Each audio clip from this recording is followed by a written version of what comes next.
boys and girls. So we've talked a lot about collecting different things. I said I had a lot of teddy bears and dolls and things like that. And so tonight it's kind of an unusual thing to collect, but I think actually more people do it than you might think. And that's buttons. And we're going to talk about the buttons that are on the table in just a minute. But when I was a little girl, and we would travel a very long way to my grandmother's house, and I called her Grammy, one of the first things she would do is get out her old button box and give me some string and a needle, and I would string those buttons, and it kept me busy for hours. So that was one of my favorite things to do when I visited her. So let me read this to you first, and then I'll show you a few buttons. This is called my Grammy's button box. My Grammy's button box was the happiest thing around. Whenever we would visit, she would always take it down. I'd spend hours stringing buttons, making necklaces, and then I'd dump the buttons in the box and do it all again.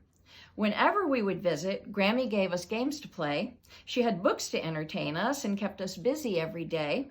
But though I liked her games and books and enjoyed our little talks, nothing could ever beat the joy of my Grammy's button box.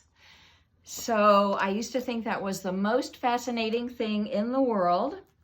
And so let me show you some of the buttons here on the table. These are old buttons. This is a button box. And these are probably the tiniest ones I have. These are some gold ones. But buttons come in all shapes and sizes. This is one that was probably on something we used to call a car coat. I don't know if they call them that anymore. These, I don't even know how old these are. These may be 100 years old. But they go back a long way. You can see the card is really old that they're on. And buttons range in size from tiny like this one to huge like that one. And buttons can be square. They don't have to be round. So buttons come in different shapes. I thought these were really pretty. I pulled these out to show you. These are satin, and there's a red one and a green one, so we're all ready to do a Christmas craft with some buttons.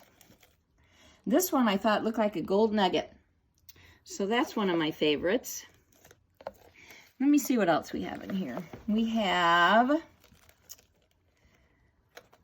this one, we won't be able to see this, but it actually, when you put it in the right light, has kind of little rainbows in it. And let's see what else I have. Okay, this one has several different designs in it. And this one has different colors. Maybe this. And this one has a crown. You know how much I love crowns. So there's that one. And this one, and I don't know how well we'll be able to get this so that you can see it, but it is actually a little tiny, maybe on a baby outfit, that has little tiny flowers on it, but it's really hard to see. So if you can't see it, that's okay. Maybe I'll put a picture on Facebook. So there are all kinds of buttons. I have one in here with an anchor on it. I don't know where I lost that one. One with an anchor, one with an eagle that probably went on a coat.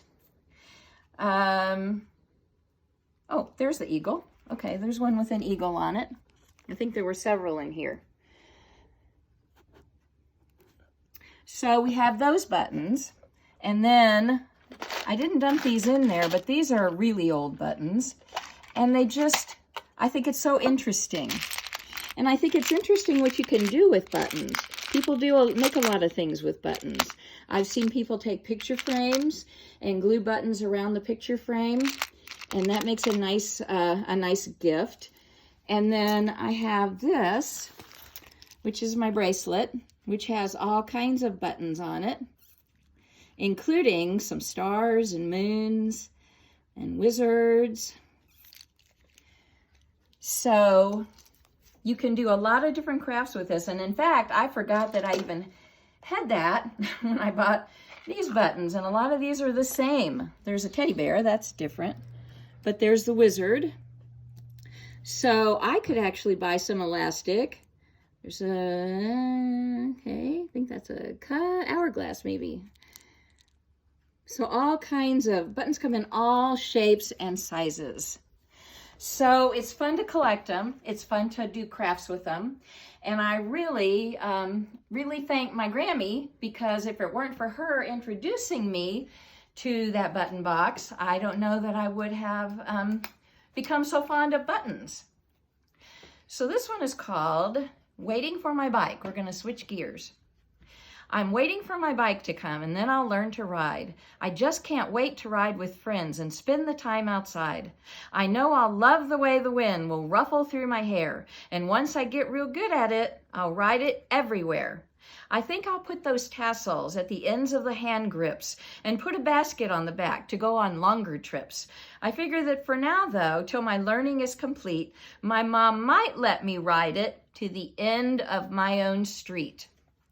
So you have to get good at riding a bicycle. Start with a tricycle usually, and I can just remember the freedom of being able to ride first my tricycle and then my bicycle to the end of the street on the sidewalk. Thought it was the greatest thing. So have fun if you have buttons in your house that you're going to take a look at. And if you have a bicycle or a tricycle, I hope you enjoy riding that this summer, and I will see you soon.